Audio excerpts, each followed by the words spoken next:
कौसल्या सुप्रजा रामपूर्वा सन्ध्या प्रवर्तते उत्तिष्ठ नरसार्दूल कर्तव्यम् दैवमात्मिकम् कौसल्या सुप्रजा रामपूर्वा सन्ध्या प्रवर्तते उत्तिष्ठ नरसार्दूल कर्तव्यम् दैवमात्मिकम् उत्तिष्ठोत्तिष्ठ गोविन्द उत्तिष्ठ गरुडध्वज उत्तिष्ठ कमलाकान्त त्रैलोक्यम् मङ्गलम् कुरु मातः समस्त जगताम् मधुकैटभारे वक्षो विहारिणि मनोहर दिव्यमूर्ते श्रीस्वामि निःश्रित जनप्रिय दानशीले श्रीवेङ्कटेश दयिते तव सुप्रभातम् तव सुप्रभातमरविन्दलोचने भवतु प्रसन्नमुखचन्द्रमण्डले विधिशङ्करेन्द्रवनिताभिरर्चिते वृषशैलनाथ दयिते दयानिधे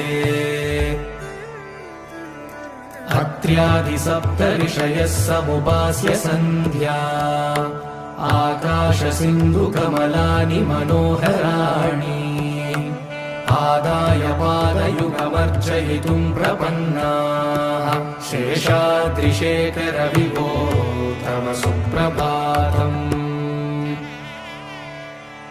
पञ्चाननाब्जभव षण्मुखवासवाद्याः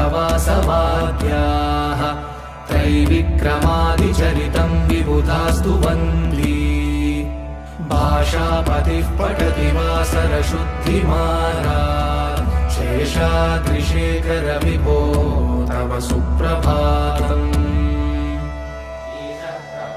ईषत्प्रफुल्ल सरसीरुहनारिकेलफूगद्रुमादिसुमनोहर पालिकानाम् आवादिमन्दमनिलः सह दिव्यगन्धैः शेषाद्रिशेखर विभो तव सुप्रभातम्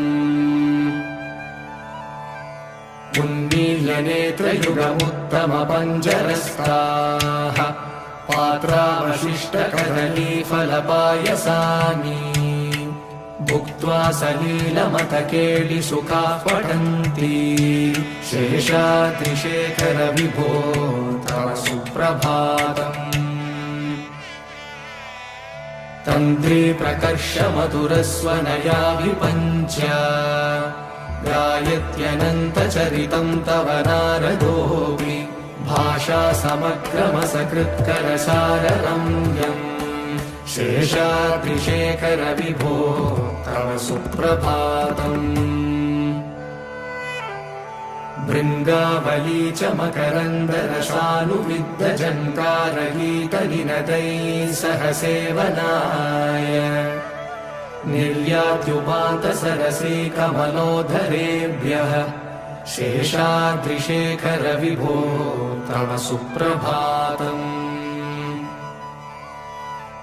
योषागणेन वरदग्निविमध्यमाने घोषालयेषु दधिमन्थनतीव्रघोषाः रोषात् कलिम् विदधते ककुपश्च कुम्भाः शेषाद्रिशेखर विभो तव सुप्रभातम्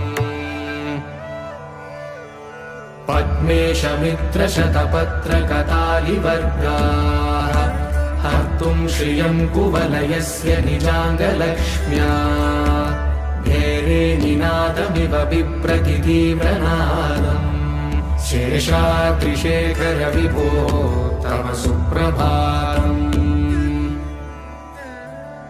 श्रीमन्नभीष्टवरदाखिल लोकबन्धो श्री श्रीनिवास जगदेकदयैकसिन्धो श्रीदेवतागृहभुजान्तर दिव्यमूर्ते श्रीवेङ्कटाचलपते तव सुप्रभातम् श्रीमन्नभीष्टवरदाखिल लोकबन्धो श्री श्रीनिवास जगदेकदयैक सिन्धो श्रीदेवता गृहभुजान्तर दिव्यमूर्ते श्रीवेङ्कटाचलपते तव सुप्रभातम्। श्रीस्वामी पुष्करिणिकाप्लवनिर्मलाङ्गाः श्रेयोतिनो हरविरिञ्च सनन्दनाद्याः द्वारे वसन्ति वरवेत्र हतोत्तमाङ्गाः श्रीवेङ्कटाचलपते तव सुप्रभातम्।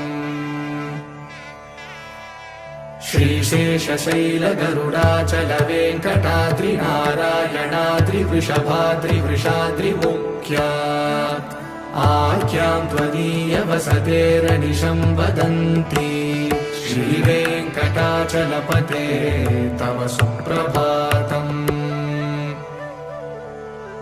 सेवा पराशिव सुरेश कृशानुधर्म रक्षोऽम्बुनाथ पवमानधनादिनाथाः भद्राञ्जलि प्रविलसन्निज शीर्षदेशाः श्रीवेङ्कटाचलपते तव सुप्रभातम्। धाटेषु ते विहगराज मृगाधिराज नागाधिराज गजराज हयाधिराजाः स्वस्वाधिकारमहिमाधिकमर्दयन्ते श्रीवेङ्कटाचलपते तव सुप्रभातम्।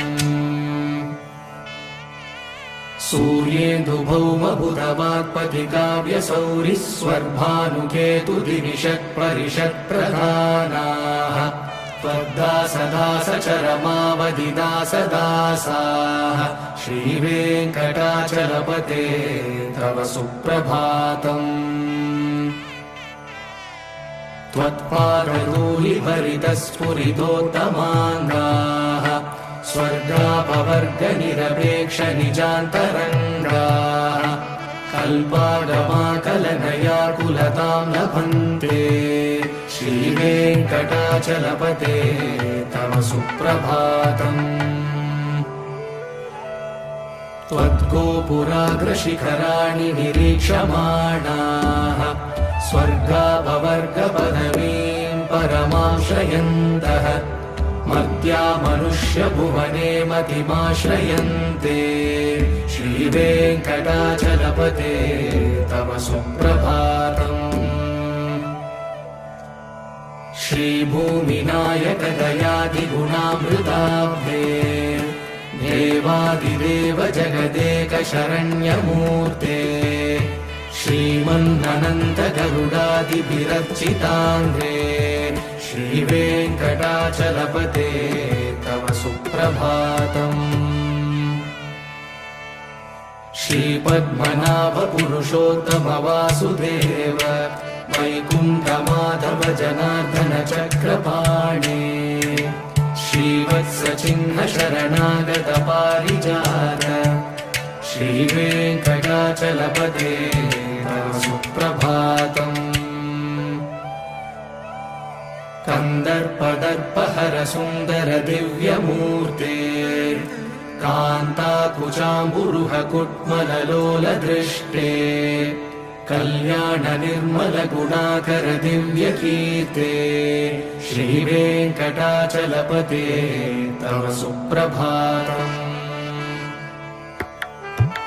नीलाकृते कमठकोल नृसिंहवर्णिन् स्वामिन् परश्वत तपोधन रामचन्द्र शेषांश राम यदुनन्दन कल्किरूप श्रीवेङ्कटाचलपते तव सुप्रभातम्।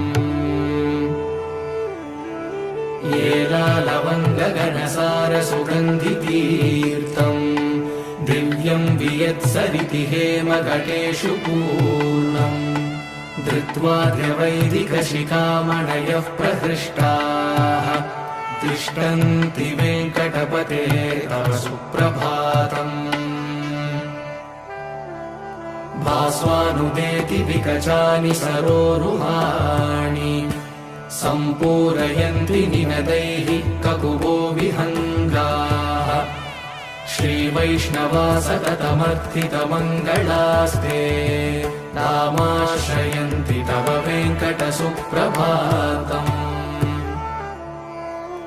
ब्रह्मादयः सुरवरासमहर्षयस्ते सन्तः सनन्दनमुखास्तव योगिवर्याः दामान्तिके तव हि मङ्गलवस्तु हस्ताः श्रीवेङ्कटाचलपते तव सुप्रभातम् लक्ष्मीनिवास निरवध्य गुणैकसिन्धो संसारसागर समुत्तरणैकसेतो वेदान्तवेद्य निज वैभव भक्तभोग्य श्रीवेङ्कटाचलपते तव सुप्रभातम् लक्ष्मीनिवास निरवध्य गुणैकसिन्धो संसारसागर समुत्तरणैकसेतो वेदान्तवेद्य निज वैभव भक्तभोग्य श्रीवेङ्कटाचलपते तव सुप्रभातम् इत्थं वृषाचलपतेरिह सुप्रभातम् ये मानवाः प्रतिदिनं पठितुं प्रवृत्ताः तेषां प्रभातसमये स्मृतिरङ्गभाजाम्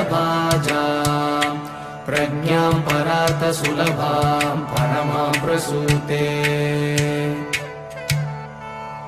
इत्थं वृषाचलपतेरिह सुप्रभातम् ये मानवाः प्रतिदिनं पठितुं प्रवृत्ताः तेषां प्रभातसमये स्मृतिरङ्गभाजाम् प्रज्ञां परार्थसुलभां परमां प्रसूते कमलाकुचूषुककुङ्कुमतो नियतारुणितातुलनीलतनो कमलायतलोचनलोकपते विजयी भव वेङ्कटशैलपते कमलाकुचूषुककुङ्कुमतो नियतारुणितातुलनीलतनो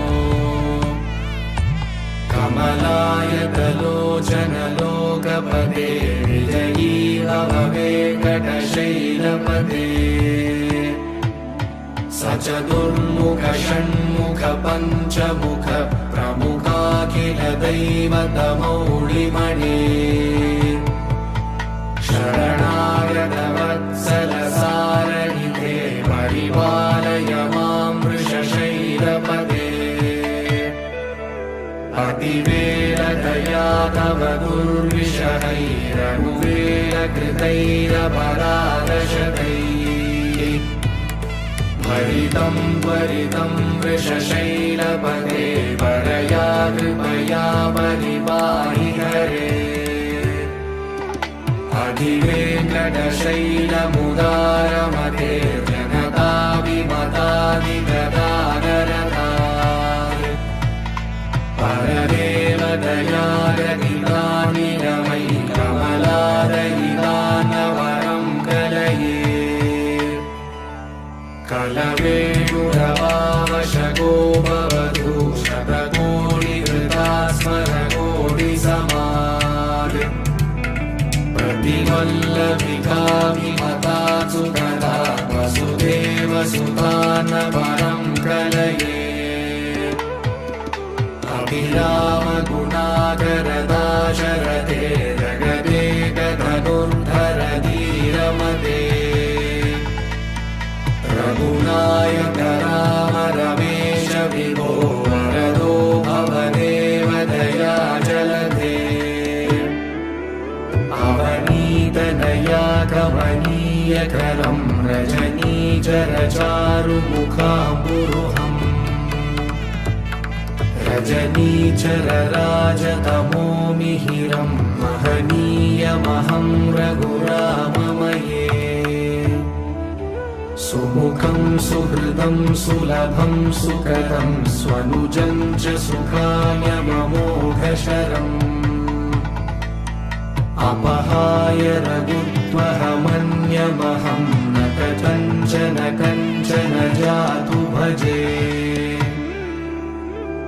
विना वेङ्कटेशं ननाथो ननाथः सदा वेङ्कटेशं स्मरामि स्मरामि।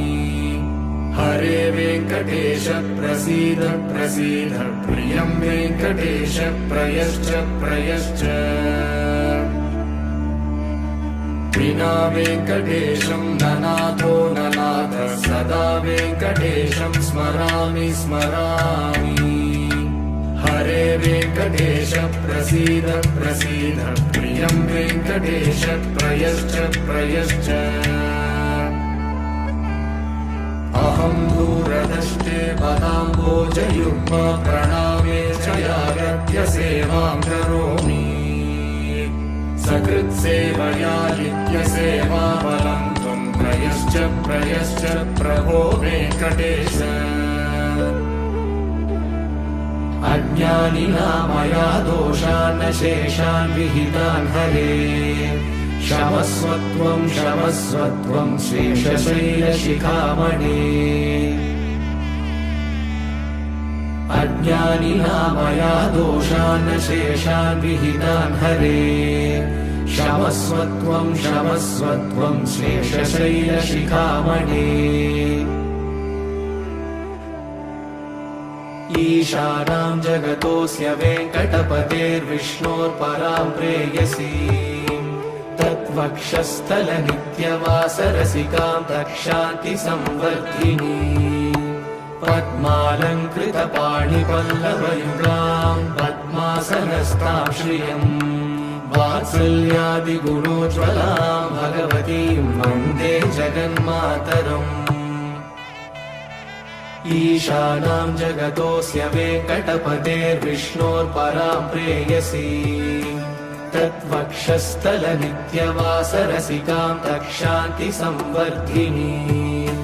पद्मालङ्कृतपाणिपल्लवयुगां पद्मासनस्तां श्रियं वात्सल्यादिगुणोज्ज्वलां भगवतीं वन्दे जगन्मातरम्। श्रीमन्कृपाजलनिधे श्रितसर्वलोकः सर्वज्ञशक्तनथवत्सल सर्वशेषिन् स्वामिन् सुशीलसुलभाश्रितपारिजात श्रीवेङ्कटेश शरणं शरणं प्रपद्ये। श्रीमन्कृपाजलनिधे श्रितसर्वलोकः सर्वज्ञशक्तनथवत्सल सर्वशेषिन् स्वामिन् सुशीलसुलभाश्रितपारिजात श्रीवेङ्कटेश शरणं शरणं प्रपद्ये। आनूपुरार्पितसुजातसुगन्धिपुष्पसौरभ्यसौरभकरौ समसन्निवेशौ सौम्यौ सदानुभवनेऽपि नवानुभाव्यौ श्रीवेङ्कटेश शरणं शरणं प्रपद्ये। सद्यो विकासि समुदित्वरसान्द्रनागसौरभ्यनिर्भरसरोरुहसाम्यवार्ताम् सम्यक्षु साहसपदेषु विलेखयन्तौ श्रीवेङ्कटेश शरणौ शरणं प्रपद्ये। रेखामयध्वजसुधाकलशातपत्रवज्राङ्कुशाम्बुरुहकल्पकशङ्खचक्रैः भव्यैरलङ्कृतकलौ परतत्त्वचिह्नैः श्रीवेङ्कटेश शरणं शरणं प्रपद्ये। ताम्रोदराद्युतिपराजितपद्मरागौ बाह्ये महोभिरविभूतमहेन्द्रनीलौ उद्यन्यकांशुभिरुदस्तशशाङ्कभासौ श्रीवेङ्कटेश शरणं शरणं प्रपद्ये। सप्रेमभीतिकमलाकरपल्लवाभ्यां संवाहनेऽपि सपदि क्लबमादधानौ कान्ता भवान् मनसगोचरसौ कुमार्यौ श्रीवेङ्कटेश शरणं शरणं प्रपद्ये। लक्ष्मीमहीतदनुरूपनिजानुभावनीलादिदिव्यमहिषीकरपल्लवानाम् आरुण्यसङ्क्रमणतः किल सान्द्ररागौ श्रीवेङ्कटेश शरणौ शरणं प्रपद्ये नित्यानमद्विति शिवादिकिरीटकोटिः प्रत्युक्तदीप्तनवरत्नमः प्ररोहैः नीराजनाविधिमुदारमुपाददानौ श्रीवेङ्कटेश शरणौ शरणं प्रपद्ये विष्णोपदे परम इत्युदितः प्रशंसौ यौ मध्ववुत्स इति भोग्यतयाभ्युपातौ भूयस्ततेति तव पाणितलः प्रदिष्टौ श्रीवेङ्कटेश शरणौ शरणं प्रपद्ये पार्थाय तत्सदृशसारथिना त्वयैव यौ दर्शितौ स्वचरणौ शरणं व्रजेति भूयोऽपि मह्यमिह तौ करदर्शितौ ते श्रीवेङ्कटेश शरणौ शरणं प्रपद्ये मन्मूर्तिकालियफणे विकटाटवेषु श्रीवेङ्कटाद्रिशिखरे शिरसिश्रुतीनाम् चित्तेऽप्यनन्यमनसां सममाहितौ ते श्रीवेङ्कटेश शरणौ शरणं प्रपद्ये अम्लानहृष्यतवनीतरकीर्णपुष्पौ श्रीवेङ्कटाद्रिशिखराभरणायमानौ आनन्दिता किल मनोनयनौ तवैतौ श्रीवेङ्कटेश शरणौ शरणं प्रपद्ये प्रायः प्रपन्नजनता प्रथमावताह्यौ मातुस्तराभिव शिशोरमृतायमानौ प्राप्तौ परस्परतुलामतुलान्तरौ ते श्रीवेङ्कटेश शरणौ शरणं प्रपद्ये सत्त्वोत्तरैः सततसेव्यपदाम्बुजेन संसारतारकदयाद्रगृहञ्जलेन सौम्योपयन्तृमुनिनामवदर्शितौ ते श्रीवेङ्कटेश शरणौ शरणं प्रपद्ये सत्त्वोत्तरैः सततसेव्यपदाम्बुजेन संसारतारकदयाद्रगृहञ्जलेन सौम्योभयन्तृमुनिनामवदर्शितौ ते श्रीवेङ्कटेश शरणौ शरणं प्रपद्ये श्रीशश्रिया घटिकया त्वदुपाय भावे प्राप्ये त्वयि स्वयमुपेयतया स्फुरन्त्या नित्याश्रिताय निरवद्य गुणाय तुभ्यं शां किङ्करो वृषगिरीश न जातु मह्यम् श्रीशश्रिया घटिकया त्वदुपाय भावे प्राप्ये त्वयि स्वयमुपेयतया स्फुरन्त्या नित्याश्रिताय निरवद्य गुणाय तुभ्यं शां किङ्करो वृषगिरीश न जातु मह्यम् श्रियकान्ताय कल्याणनिलये निलयेऽर्तिना श्रीवेङ्कटनिवासाय श्रीनिवासाय मङ्गलम् श्रियकान्ताय कल्याणनिलये निलयेऽर्तिना श्रीवेङ्कटनिवासाय श्रीनिवासाय मङ्गलम् लक्ष्मी सविभ्रमालोकशुभ्रुविभ्रमचक्षुषे चक्षुषे सर्वलोकानां वेङ्कटेशाय मङ्गलम् श्रीवेङ्कटाद्रिशृङ्गाग्रमङ्गलाभरणाग्रये मङ्गलानां निवासाय श्रीनिवासाय मङ्गलम् सर्वावयव सौन्दर्य सम्पदा सर्वचेतसा सदा सम्मोहनायास्तु वेङ्कटेशाय मङ्गलम् नित्याय निरवध्याय सत्यानन्दचिदात्मने सर्वान्तरात्मने श्रीमद्वेङ्कटेशाय मङ्गलम् स्वतः सर्वविदे सर्वशक्तये सर्वशेषिणे सुलभाय सुशीलाय वेङ्कटेशाय मङ्गलम् परस्मै ब्रह्मणे पूर्णकामाय परमात्मने प्रयुञ्जे परतत्त्वाय वेङ्कटेशाय मङ्गलम् आकालतत्त्वमश्रान्तमात्मनामनुपश्यता अतृप्यमृतरूपाय वेङ्कटेशाय मङ्गलम् प्रायस्वशरणौ पुंसां शरण्यत्वेन पाणिना कृपया दिशते श्रीमद्वेङ्कटेशाय मङ्गलम् दयामृततरङ्गिण्यास्तरङ्गैरिव शीतलैः अपाङ्गैः सिञ्चते विश्वं वेङ्कटेशाय मङ्गलम् सद्भूषाम्बरहेतीनां सुषमावहमूर्तये सर्वार्तिशमनायास्तु वेङ्कटेशाय मङ्गलम्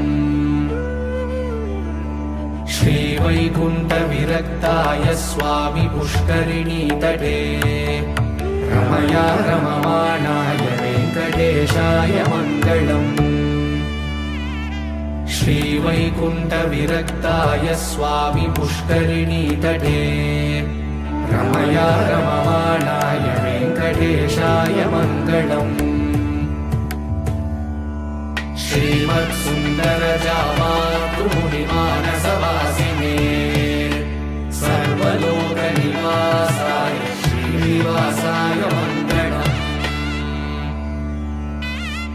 श्रीमत्सुन्दरजामातृमुनिमानसवासिने सर्वलोकनिवासाय श्रीनिवासाय मङ्गलम् शासनपरैः मध्वाचार्यपुरोगमैः सर्वैश्च पूर्वैराचार्यैः सत्कृतायास्तु मङ्गलम्।